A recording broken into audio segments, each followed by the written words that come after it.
Bismillahirrahmanirrahim. Assalamualaikum warahmatullahi wabarakatuh.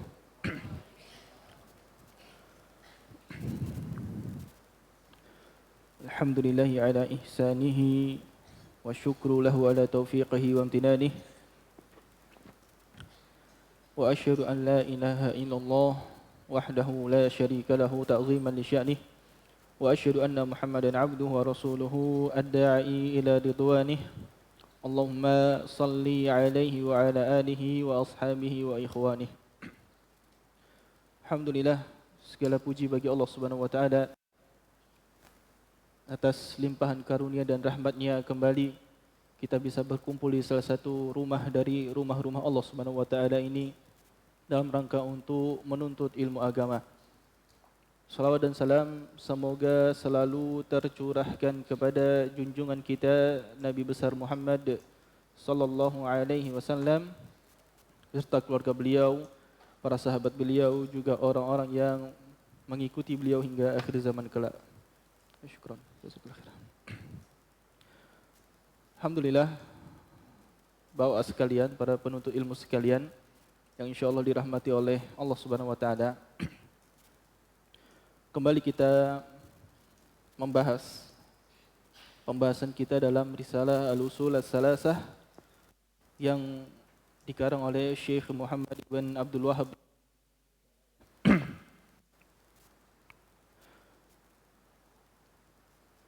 Pada pembahasan pekan lalu, Syekh rahimahullahu taala beliau telah menjelaskan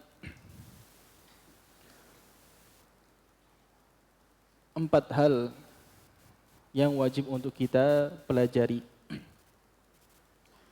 Kemudian setelah menjelaskan apa saja 4 hal yang wajib kita pelajari, kembali beliau menjelaskan 3 hal yang wajib diketahui oleh seorang muslim dan muslimah dan juga wajib untuk diamalkan.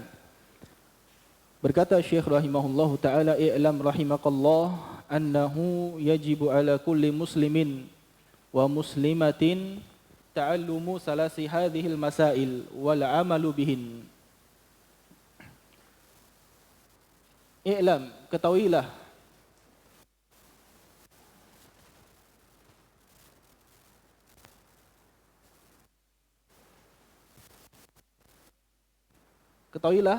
semoga Allah Subhanahu wa taala merahmatimu.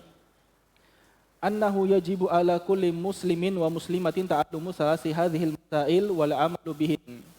Bahwasanya wajib bagi setiap muslim dan muslimah untuk mempelajari 3 hal dan beramal dengannya. Al-ula, yang pertama, anallaha khalaqana wa razaqana wa lam yatrukna hamalan bal arsala ilaina rasulan.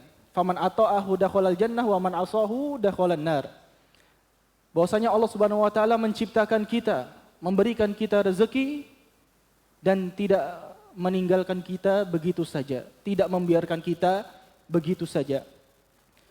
Bal arsala ilaina rasulan, bahkan Allah Subhanahu wa taala mengutus kepada kita seorang rasul. Faman ata'ahu dakhalal jannah wa man asahu dakhalan nar. Barang siapa yang mentaati rasul tersebut, dia masuk surga, dan barang siapa yang bermaksiat, barang siapa yang tidak taat kepada Rasul tersebut, dia masuk ke dalam neraka. Wad dalil, dalilnya adalah firman Allah Subhanahu wa taala, "Inna arsalna ilaikum rasulan syahidan 'alaikum kama arsalna ila fir'auna rasula. Fa'asa fir'aunur rasula fa akhadnahu akhdhan wabila." Di dalam surat Muzammil ayat ke-15 dan 16, Allah Subhanahu wa taala berfirman, "Sesungguhnya kami mengutus kepada kalian seorang rasul sebagai saksi atas kalian, sebagaimana dahulu kami pernah mengutus kepada Firaun seorang rasul." Fa'asa fir'aunu rasula. Akhirnya apa? Firaun dia tidak taat kepada rasul yang diutus kepadanya. Firaun dia bermaksiat kepada rasul yang diutus kepadanya. Fa akhadnahu akhdha wabila, dan kami azab dia dengan azab yang pedih. Ini masalah yang pertama. As-saniyah, masalah yang kedua, annallaha la yarda ay yushraka ma'ahu ahadun fi ibadatihi, la nabiyyun mursalun wala malakun muqarrabun wala ghairuhuma. Bahwasanya Allah Subhanahu wa taala tidak ridho dia disekutukan dengan sesuatu apapun dalam beribadah kepadanya. Bahwasanya Allah Subhanahu wa taala tidak ridho dia disekutukan dengan sesuatu apapun dalam ibadah kepadanya. La nabiyyun mursalun, tidak ridho disekutukan dengan nabi yang diutus, wala malakun muqarrabun, tidak ridho dengan disekutukan dengan malaikat yang didekatkan, wala ghairuhuma, juga tidak ridho disekutukan dengan selain dari mereka berdua. Dan dalilnya adalah firman Allah Subhanahu wa taala di dalam surat Al-Jin ayat ke-18, wa annal masajida lillah fala tad'u ma'allahi ahada, dan bahwasanya masjid-masjid itu milik Allah Subhanahu wa taala. Fala tad'u, maka janganlah engkau menyeru bersama Allah Subhanahu wa taala sesuatu apapun. Maka janganlah engkau menyeru kepada Allah Subhanahu wa taala, maka janganlah engkau menyeru kepada selain Allah Subhanahu wa taala bersama Allah Subhanahu wa taala siapapun. Ya. Jangan engkau menyeru selain Allah bersama Allah Subhanahu wa taala siapapun. Kemudian masalah yang ketiga, anna man ata'a ar-rasula wa wahadallaha la yajuzu lahu muwalatu man haddallaha wa rasulahu walau kana aqraba qaribin. Masalah yang ketiga, bahwasanya siapa yang mentaati Rasul dan dia mentauhidkan Allah Subhanahu wa taala dalam ibadah, tidak boleh baginya muwalah, tidak boleh baginya untuk loyal man haddallaha wa rasulah, kepada orang-orang yang dia menentang Allah dan Rasulnya. Walau kana aqraba qaribin, walaupun orang tersebut adalah saudara yang paling dekat, kerabat yang paling dekat. Dalilnya adalah firman Allah Subhanahu wa taala di dalam surat Mujadalah ayat ke-22. Allah Subhanahu wa taala berfirman, la tajidu qauman yu'minuna billahi wal yaumil akhir yuwadduna man haddallaha wa rasulahu walau kanu aba'ahum wa abna'ahum wa ikhwanahum wa ashiratahum walau kanu aba'ahum aw abna'ahum aw ikhwanahum aw ashiratahum ulaika kataba fi qulubihimul iman wa ayyadahum biruhim min wa yudkhiluhum jannatin tajri min tahtihal anhar khalidina fiha radhiyallahu anhum wa radu an ulaika hizbullah ala inna hizballahi humul muflihun.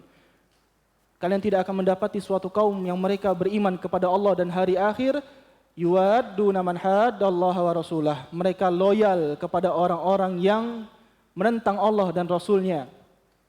Walau kanu aba'ahum, walaupun mereka adalah ayah mereka, orang tua mereka, atau anak-anak mereka, atau saudara mereka, atau kerabat mereka. Ulaika kataba fi qulubihimul iman, telah ditulis, telah ditetapkan iman di dalam hati-hati mereka.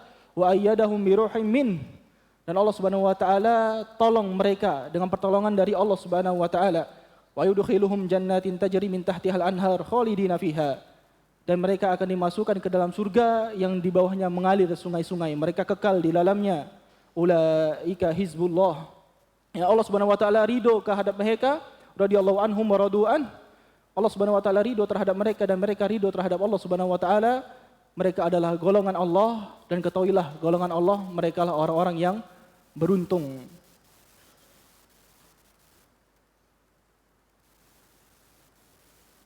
Syekh Muhammad Ibn Abdul Wahhab rahimahullahu taala, beliau menjelaskan bahwasanya tiga masalah ini adalah perkara yang wajib kita ketahui dan kita amalkan. Fa amal mas'alatu ula, adapun masalah yang pertama, fa maqsuduha bayanu wujubi taati Rasul sallallahu alaihi wasallam. Masalah yang pertama adalah wajibnya mentaati Nabi Muhammad sallallahu alaihi wasallam. Masalah yang pertama adalah wajibnya mentaati Nabi sallallahu alaihi wasallam. Kenapa? Karena Allah Subhanahu wa taala menciptakan kita. Allah Subhanahu wa taala memberikan kita rezeki. Allah Subhanahu wa taala tidak meninggalkan kita begitu saja, ya. Tidak diberikan perintah, tidak dilarang dari sesuatu. Tidak seperti itu. Ya, dibiarkan begitu saja, tidak. Bahkan Allah Subhanahu wa taala mengutus kepada kita seorang rasul. Siapa dia? Nabi Muhammad sallallahu alaihi wasallam. Faman ata'ahu dakhalal jannah. Barang siapa yang taat kepada Nabi Muhammad sallallahu alaihi wasallam, dia masuk surga. Wa man asahu dakhalan nar. Barang siapa yang tidak taat kepada Nabi Muhammad sallallahu alaihi wasallam, maka Allah Subhanahu wa taala, bagaimana Allah Subhanahu wa taala di dalam surat Muzammil ayat ke-15 dan 16 yang telah kita sebutkan tadi. Allah Subhanahu wa taala mengabarkan kepada kita bahwasannya Allah mengutus kepada umat ini seorang rasul. Siapa? Nabi Muhammad sallallahu alaihi wasallam. Dan ini bukan perkara yang baru. Ini bukan perkara yang baru. Sebagaimana dulu Allah mengutus kepada Fir'aun seorang rasul. Siapa? Nabi Musa alaihissalam. Jadi diutusnya Nabi sallallahu alaihi wasallam, diutusnya Nabi di umat ini, ya Nabi Muhammad sallallahu alaihi wasallam, bukan perkara yang baru. Karena sebelumnya Allah Subhanahu wa taala juga mengutus seorang nabi kepada umat-umat sebelum umat Nabi sallallahu alaihi wasallam. Yang dikisahkan dalam ayat ini adalah Musa, Nabi Musa alaihissalam kepada Fir'aun dan bala tentaranya. Lantas apa yang dilakukan oleh Fir'aun kepada Musa? Fir'aun alaihi ma yalik, ya Fir'aun dia tidak taat kepada Nabi Musa alaihissalam. Dia bermaksiat kepada Nabi Musa alaihissalam. Akhirnya dia mendapatkan azab yang pedih. Fir'aun dan bala tentaranya dia mendapatkan azab yang pedih. Lantas ini sebagai tahzir, ini peringatan untuk kita. Ya ikhwah, ya, ini peringatan untuk kita. Maksudnya bagaimana? Wahai umat Muhammad. Wahai umat Muhammad, wahai umat Islam. Taatlah kepada Nabi Muhammad sallallahu alaihi wasallam.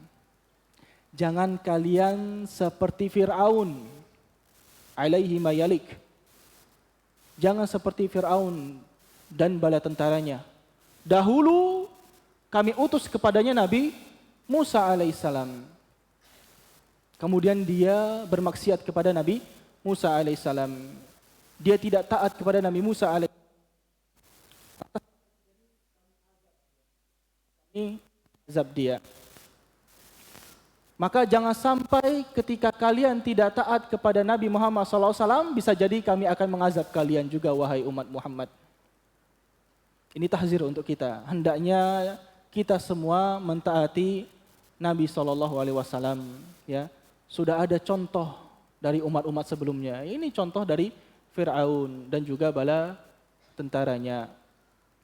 Fir'aun dan bala tentaranya diazab oleh Allah Subhanahu wa taala dengan azab yang pedih, dengan azab yang keras di dunia, di alam barzah dan di akhirat. Fir'aun dan bala tentaranya diazab oleh Allah Subhanahu wa taala dengan azab yang pedih di dunia, di alam barzah dan di akhirat. Di dunia, apa yang terjadi kepada mereka? Di dunia, apa yang terjadi kepada Fir'aun dan bala tentaranya? Tenggelam. Ditenggelamkan di Laut Merah. Di dunia. Tapi di alam barzah, apa yang terjadi?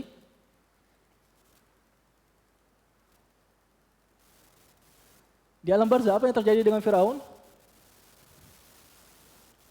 Dimas? InsyaAllah. Diperlihatkan neraka. Dalam surat Ghafir, kata Allah Subhanahu wa taala, "An-naru yu'raduna 'alaiha guduwwan wa 'ashiyya." Neraka diperlihatkan kepada Fir'aun dan bala tentaranya di pagi dan sore hari. Jadi mereka di alam barzah itu melihat tempat kembali mereka. Ini belum di akhirat, Pak. Belum di akhirat, di alam barzah. Kenapa? Belum kiamat. Belum kiamat. Kita belum berpindah ke alam akhirat, belum. Kita masih di alam dunia. Sedangkan orang-orang yang ada di kubur sekarang mereka berada di alam apa? Alam barzah. Fir'aun dan bala tentaranya diperlihatkan neraka di pagi dan sore hari. Kemudian di akhirat, apa yang terjadi? Masuk dalam neraka. Wa yauma taqumus saah adkhilu ala fir'auna asyaddal azab, kata Allah Subhanahu wa taala. Dan pada hari kiamat, ya, masukkan Fir'aun dan bala tentaranya ke dalam asyaddal azab, ya, azab yang pedih, mengerikan. Antum aja misalnya kalau kita duduk di sini ya, duduk di sini, ditahan, tidak bisa kemana-mana, diperlihatkan tempat. Nah itu loh rumah kamu besok. Rumahnya apa? Api, terbakar. Besok. Kita pengen ketemu hari esok atau enggak? Tidak mau, siapa yang mau? Ya. Tidak mau, takut. Di dunia, ya, masih bisa lolos. Di akhirat tidak ada tempat untuk kabur. Tidak ada tempat untuk kabur. Ini balasan bagi Fir'aun dan bala tentaranya. Penyebabnya apa? Penyebabnya apa? Tidak mau taat kepada Nabi SAW. Tidak mau taat kepada Nabi Musa alaihissalam. Oleh sebab itu jangan sampai kita seperti mereka. Kita tidak taat kepada Nabi Muhammad SAW. Kita buat ibadah sendiri. Nabi sudah mensabdakan demikian, kita tidak ikuti. Ya. Nabi sudah berkata demikian, tidak kita ikuti, tidak kita taati perintah Nabi SAW. Larangan dari Nabi SAW kita hajar. Maka takutlah dengan azab Allah Subhanahu wa taala. Ini yang pertama. Kemudian yang kedua, wa ammal mas'alatus tsaniyah, yang kedua, fa maksuduha ibtalu syirki fil ibadah. Tidak mensyirikan Allah Subhanahu wa taala dalam beribadah. Tidak mensyirikan Allah Subhanahu wa taala dalam ibadah. Wa ihqaqu tauhidillahi bibayani anallaha la yarda ay yushraka ma'ahu fi ibadatihi ahadun kainan man kan. Tidak mensyirikan Allah Subhanahu wa taala dan hanya mentauhidkan Allah Subhanahu wa taala saja dalam ibadah. Hanya mentauhidkan Allah Subhanahu wa taala saja dalam hal ibadah. Kenapa? Karena Allah Subhanahu wa taala tidak ridho disekutukan dengan sesuatu apapun dalam masalah ibadah. Kenapa? Li'annal ibadata haqquhu, karena ibadah itu adalah hak Allah Subhanahu wa taala. Wa haqqullahi la yaqbalu syirkah, dan hak Allah Subhanahu wa taala tidak menerima persekutuan. Dan ibadah kepada Allah Subhanahu wa taala ibadatullah, ya, hak Allah Subhanahu wa taala tidak menerima persekutuan. Fala yarda ay yusyarikahu fi hadza ahadun. Oleh sebab itu Allah Subhanahu wa taala tidak ridho siapapun ikut serta dalam masalah peribadahan kepada Allah Subhanahu wa taala. Berdoa kepada Allah, berdoa juga kepada wali yang telah wafat. Berdoa kepada Allah, berdoa juga kepada jin. Ini syirik, tidak boleh. Hanya kepada Allah Subhanahu wa taala. Bernazar kepada Allah, nazar juga kepada yang lain, kepada jin. Jin penunggu ini, jin penunggu itu. Alangkah banyak jin. Ibadah hanya kepada Allah Subhanahu wa taala. Makanya Allah tidak ridho, ya, Allah disekutukan dalam masalah ibadah, karena ini hak Allah Subhanahu wa taala saja. Wan nahyu an da'wati ghairillahi dalilun ala anal ibadata kullaha lillahi wahdah. Dan larangan dari dakwah, maksudnya apa dakwah di sini? Menyeru, larangan dari menyeru selain Allah adalah dalil bahwasanya ibadah seluruhnya untuk Allah Subhanahu wa taala. Fad-du'a'u yutlaqu fi khitabi syara' isman lil ibadati kulliha ta'ziman lahu. Oleh sebab itu kata-kata doa, ya, kata-kata doa ketika dimutlakkan hanya disebutkan kata-kata doa saja, itu maksudnya untuk ibadah semuanya. Maksudnya adalah ibadah semuanya. Doa sama dengan ibadah semuanya. Semua ibadah dinamakan dengan doa. Sebagaimana sabda Nabi SAW, ad-du'a'u huwal ibadah. Sebagaimana sabda Nabi SAW dari hadis yang disampaikan oleh An-Nu'man bin Bashir, ya, diriwayatkan oleh Ashabus Sunan dan hadisnya hadis yang sahih. Nabi SAW bersabda, ad-du'a'u huwal ibadah. Doa itu intisari ibadah. Doa adalah intisari ibadah. Wa li ajli hadza ubbira katsiran fi khitab syara' 'anil ibadati ad-du'a. Oleh sebab itu kita dapatkan di dalam Al-Qur'an dan Sunnah banyak sekali kata-kata ibadah disebutkan dengan doa. Banyak sekali ya penyebutan tentang ibadah disebutkan dengan kata-kata doa. Contohnya seperti firman Allah Subhanahu wa taala di dalam surat Al-Jin ayat ke-18, "Fala tad'u ma'allahi ahada." Jangan berdoa bersama Allah Subhanahu wa taala sesuatu apapun.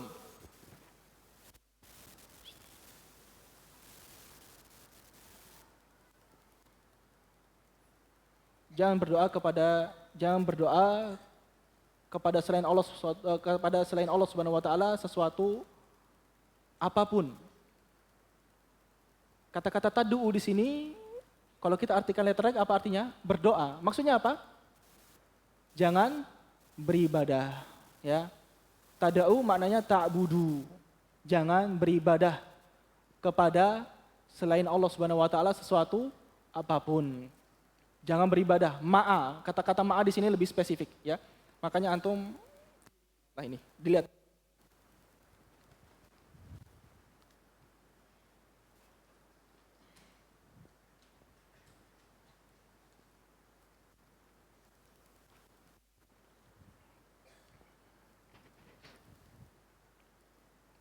Allah berfirman dalam surah Al-Jin,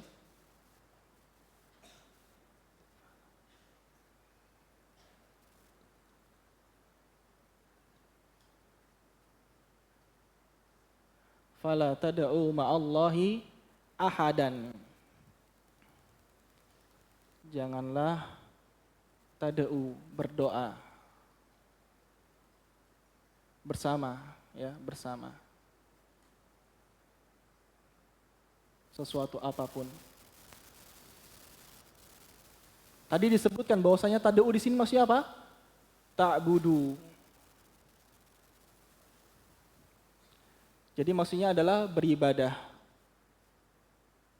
bersama. Nah, di sini kata-kata bersama, ya, bersama.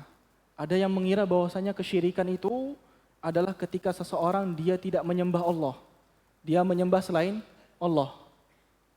Itu apa? Syirik. Ada sebagiannya mengira demikian. Kalau menyembah selain Allah, tidak menyembah Allah, itu syirik. Maka kita katakan, enggak, secara bahasa itu bukan syirik. Ya, secara bahasa itu bukan syirik. Kenapa? Karena syirik itu artinya apa, Pak? Artinya menyekutukan. Menyekutukan. Makanya di sini Allah Subhanahu wa taala mentakbir dengan kata-kata bersama. Ketika seseorang dia berdoa kepada Allah, kemudian juga berdoa kepada selain Allah, ini syirik. Ketika seseorang dia beribadah kepada Allah, beribadah juga kepada selain Allah, ini syirik. Ini syirik. Ya. Jadi kata-kata bersama di sini yang penting bahwa sekalian dimati oleh Allah Subhanahu wa taala. Ya. Enggak harus dia enggak menyembah Allah dulu baru dikatakan syirik, enggak. Ketika dia menyembelih untuk Allah, menyembelih juga untuk selain Allah, ini syirik. Ya, ini syirik. Makanya di sini janganlah beribadah bersama Allah sesuatu apapun. Ya, jadi semua ibadah harus diserahkan kepada Allah Subhanahu wa taala. Ini masalah yang kedua. Kemudian masalah yang ketiga, wa amal mas'alatus salisah fa maqsuduha bayanu wujubil bara'ati minal musyrikin. Penjelasan tentang wajibnya berlepas diri dari kaum musyrikin. Wajibnya berlepas diri dari kaum musyrikin.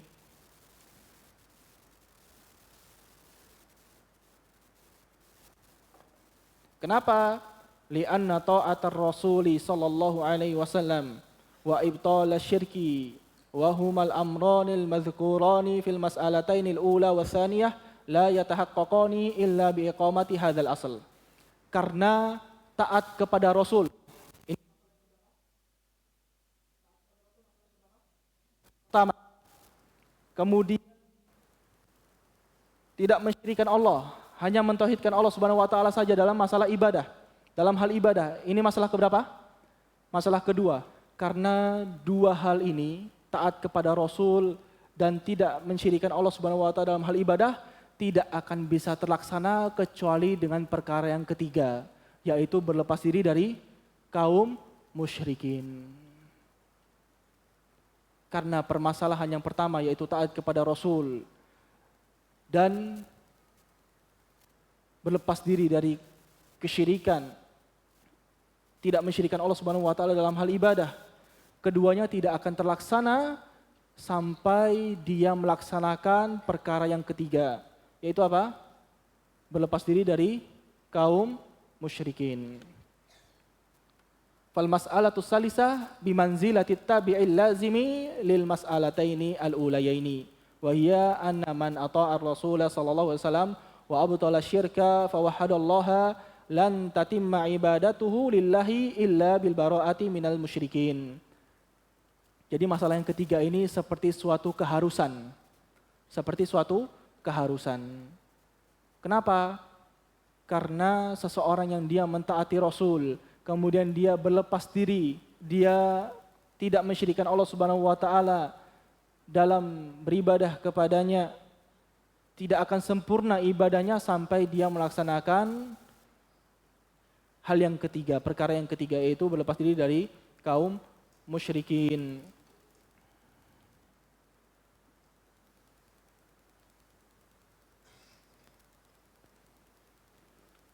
Oleh sebab itu ya ikhwah,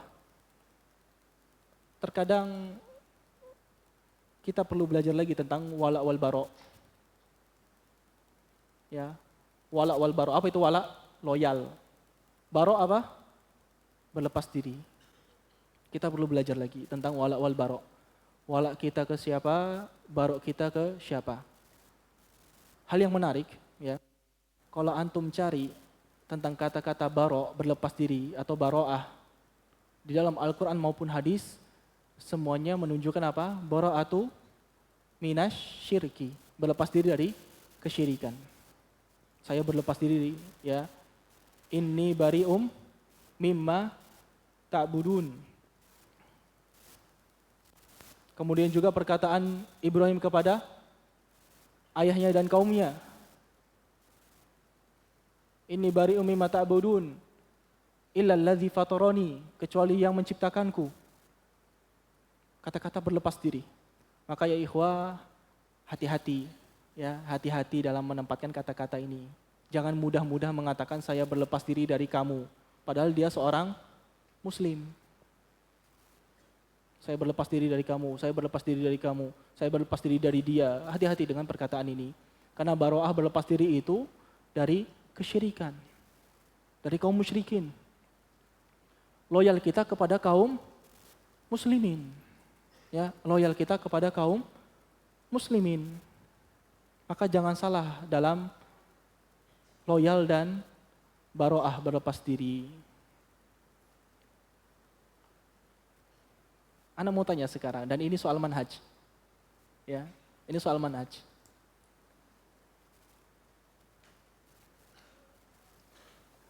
Satu orang memiliki dua keadaan yang berbeda.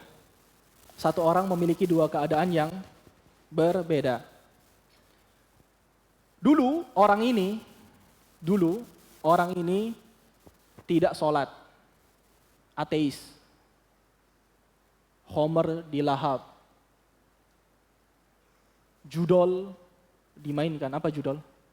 Judi online, judol dimainkan, ya. Pinjol, riba, hantam. Semuanya dimainkan. Ateis, tidak sholat. Kemudian orang ini, dia diberikan ilmu oleh Allah Subhanahu wa taala. Dia kembali kepada Allah Subhanahu wa taala. Dia sholat 5 waktu di masjid. Tidak lagi judol. Tidak lagi apa? Riba. Tidak lagi minum khamar. Tapi dia belum kenal salaf. Dia masih di dia masih dalam entah organisasi, entah kelompok-kelompok yang lain. Ana tanya sekarang, keadaan dia yang lebih baik yang mana? Yang keadaan pertama atau keadaan kedua? Dia belum kenal salaf. Mana keadaannya lebih baik? Keadaan pertama atau keadaan kedua? Keadaan pertama, ateis lebih baik. Ateis lebih baik daripada keadaan kedua. Dia belum kenal salaf. Allah musta'an. Ya.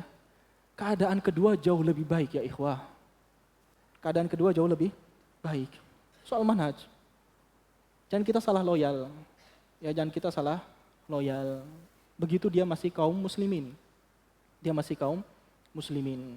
Ateis tentu dia tidak menyembah Allah Subhanahu wa taala. Bagaimana bisa dikatakan keadaan pertama lebih baik, tidak sholat, minum khamar. Ya, keadaan kedua dia sholat, dia berhenti dari khamar, tapi dia belum kenal salafi, dia masih ikut kelompok yang lain. Keadaan kedua jauh lebih baik, tapi kalau misalnya dia kenal, keadaannya tentu lebih baik lagi. Seperti itu. Ya, ini masalah loyal dan baroah, berlepas diri. Maka jangan sampai kita salah loyal kita. Nah, ini soal manhaj. Terkadang kita bingung. Ya, mana yang lebih baik? Berarti gimana manhaj kita? Ya. Bagaimana belajar manhaj kita? Naam. Ya. Jangan salah. Naam.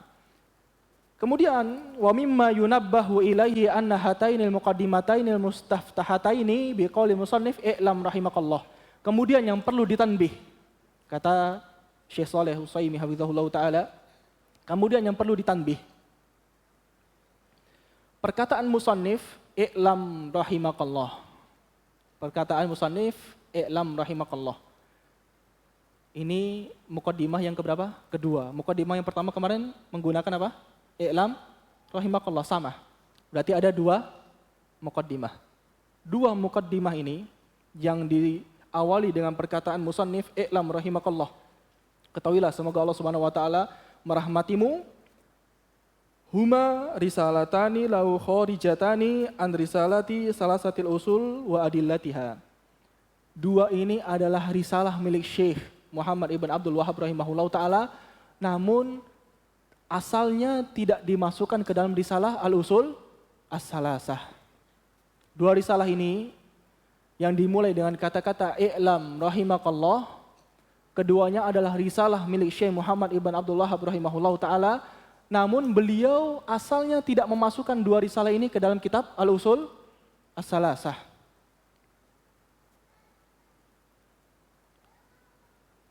Tsumma dhammahuma ba'du talamidhihi ilaiha. Kemudian setelah berjalan waktu, murid-muridnya memasukkan dua risalah ini ke dalam risalah Al-Usul As-Salasah. Ya, murid-muridnya, ya. Begitu juga Syekh Muhammad ibn Abdul Wahhab rahimahullah ta'ala. Beliau punya murid-murid. Ya, ketika beliau membawakan risalah yang pertama tentang 4 hal yang wajib diketahui, kemudian risalah yang kedua tentang 3 hal yang wajib diketahui, oleh murid-muridnya dua risalah ini digabungkan ke dalam kitab Al-Usul As-Salasah. Kenapa? Karena ada munasabah, karena ada kecocokan.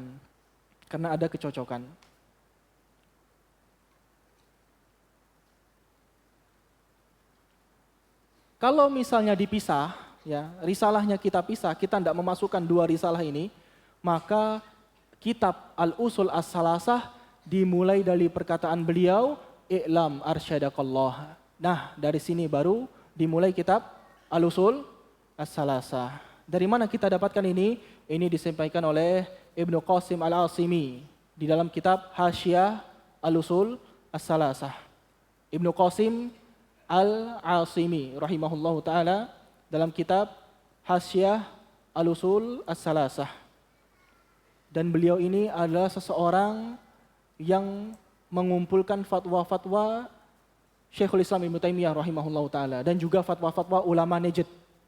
Kita tahu Syekh Muhammad ibn Abdul Wahhab rahimahullahu ta'ala, beliau berasal dari mana? Dari Najd.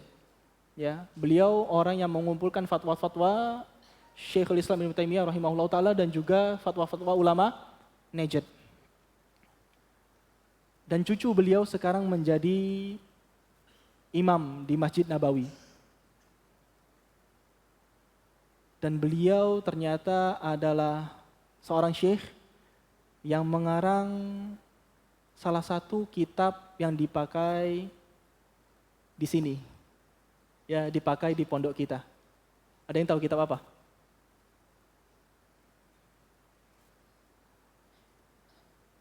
Cucu beliau, rahimahullah, adalah seorang imam di Masjid Nabawi. Dan beliau mengarang atau menyusun sebuah kitab yang dipakai di pondok kita.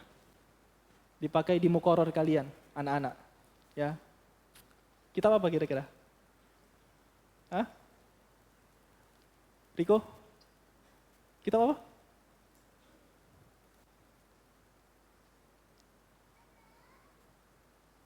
Kitab? Akidah? Mulahos? Bukan, ya. Kitab hafalan mutun di kelas 10 dan 11. Syekh Dr. Abdul Muhsin Ibn Muhammad Al-Qasim. Syekh Dr. Abdul Muhsin Ibn Muhammad Al-Qasim. Ya, ini cucu beliau, jadi imam di Masjid Nabawi dan beliau yang membuat menyusun mutun-mutun yang dihafalkan oleh anak-anak kelas 10 dan kelas 11, ya. Naam. Jadi, Bapak-bapak dan para penuntut ilmu sekalian yang dirahmati oleh Allah Subhanahu wa taala, sampai sini pembahasan kita tentang pembahasan yang kedua atau muqaddimah yang kedua dari risalah yang disampaikan oleh Syekh Muhammad Ibn Abdul Wahhab rahimahullah ta'ala. Dan insya Allah pada pekan selanjutnya kita akan mulai masuk ke dalam risalah Al-Usul As-Salasah. Ya, kita akan masuk ke dalam risalah Al-Usul As-Salasah. Kalau misalnya ditanya, kitab Al-Usul As-Salasah dimulai dari mana? Maka jawabnya dari I'lam Arsyadakallah. Ya, I'lam Arsyadakallah. Adapun dua muqaddimah di awal adalah risalah milik beliau yang asalnya terpisah. Disebutkan oleh siapa tadi? Ibnu Qasim Al-Asimi rahimahullahu taala. Baik, kita cukupkan sampai di sini, ya kita menunggu azan Isya. Nah, pembahasan kali ini ya. Namun sebelum itu ini ada pesan tadi dari DKM.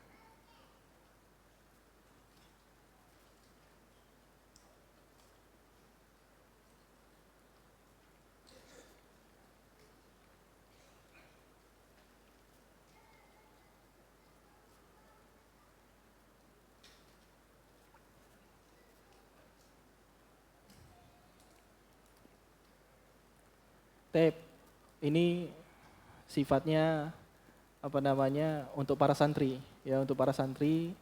Maka ada himbauan dari DKM agar bisa menyisakan sedikit space di soft pertama di belakang imam untuk 1 atau 2 orang, ya, untuk anak-anak TD yang tingkat atas atau SA yang kelas 11.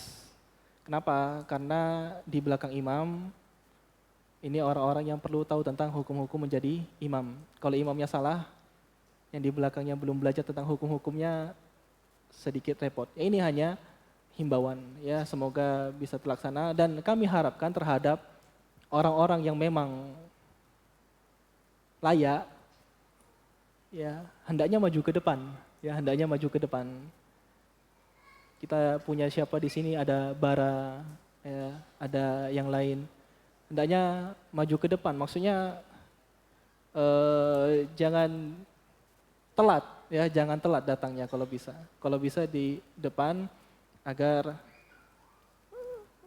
kalau misalnya ada sesuatu hal bisa digantikan. Ini himbauan dari DKM. Wallahu a'lam bishawab.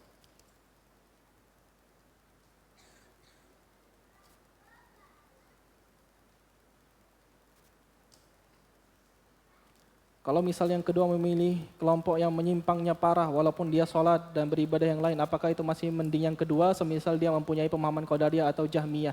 Taib. Jahmiyah atau Qadariyah ini pemahaman yang telah kita bahas pada kitab kita yang sebelumnya, Al-Ha'iyah, ya. Sebagian ulama mengkafirkan Jahmiyah. Ya, sebagian ulama mengkafirkan Jahmiyah.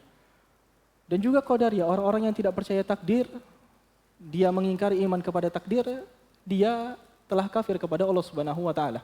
Dia beriman kepada Allah Subhanahu wa taala, dia beriman kepada nabi, beriman kepada malaikat, beriman kepada qada dan qadar. Dia beriman kepada hari kiamat. Namun dia tidak beriman kepada takdir. Apa kata Ibnu Umar? Fabalik, ya, sampaikan fabalik ilaihim anni bariun minhu wa annahum bariun minni. Bura'un minni wa annahum bura'un minni. Sampaikan kepada mereka atau sampaikan kepada dia bahwasanya aku berlepas diri darinya dan dia berlepas diri dariku. Ini bagi orang-orang yang sudah mengingkari takdir. Orang-orang yang juga terkena pemahaman Jahmiyah, ya. Jahmiyah itu apa? Jahmiyah itu dia tidak menganggap Allah Subhanahu wa taala itu ada. Intinya seperti itu karena dia menafikan seluruh sifat-sifat Allah dan nama-nama Allah Subhanahu wa taala. Jadi Allah Subhanahu wa taala seakan-akan tidak ada. Berarti dia sama saja seperti orang ateis, menganggap Allah Subhanahu wa taala tidak ada. Maka ini kafir. Tidak berguna salatnya, tidak berguna amalan-amalan dia yang lain. Maka jangan kira sebagaimana yang telah kita dengar kemarin, sekalian dirahmati oleh Allah Subhanahu wa taala, yang menggugurkan amalan, yang membuat seseorang itu bisa keluar dari Islam itu ada 3. Bisa dari perkataan, bisa dari keyakinan, bisa dari perbuatan. Kalau misalnya dia meyakini demikian, maka dia telah kufur, dia telah kafir, keluar dari agama Islam. Maka tidak berguna sholatnya, tidak berguna. Seperti misalnya keyakinan bahwasanya ada Tuhan yang lain, tapi dia sholat, dia zakat. Berguna enggak sholatnya? Tidak berguna. Tak berguna. Dia beriman kepada Al-Quran, tapi dia meyakini ada kitab lain selain Al-Quran yang diturunkan setelah Al-Quran. Beriman, berguna? Tidak berguna. Nanti akan kita bahas di takaran wajib minimal yang harus diketahui oleh seorang Muslim. Yang tidak sah keimanan seseorang kecuali dengan takaran wajib minimal tersebut. Ya, ala kulin azan ya. Ustaz, siapa saja murid-murid Syekh Muhammad Ibn Abdul Wahab? Wallahu a'lam bishawab. Ya, ana belum melihat nama-nama muridnya. Namun disebutkan murid beliau banyak. Apa itu jahriyah? Apa itu jahriyah? Jahriyah. Oh, ya. Wallahu a'lam. Ana kurang paham pertanyaan jahriyah. Ya. Walau alam bisawab, mungkin ini yang bisa kami sampaikan. Sekalian dirahmati oleh Allah Subhanahu wa taala. Apabila ada kurangnya, kami mohon maaf kepada Allah, kami mohon ampun. Semoga Allah Subhanahu wa taala mengampuni kita semua dan semoga Allah Subhanahu wa taala menambahkan kepada kita iman. Menambahkan kepada kita iman agar kita bisa terus istiqomah di atas jalannya sampai akhir hayat menjemput kita. Subhanakallahumma wa bihamdika asyhadu an la ilaha illa anta astaghfiruka wa atubu ilaik. Assalamualaikum warahmatullahi wabarakatuh.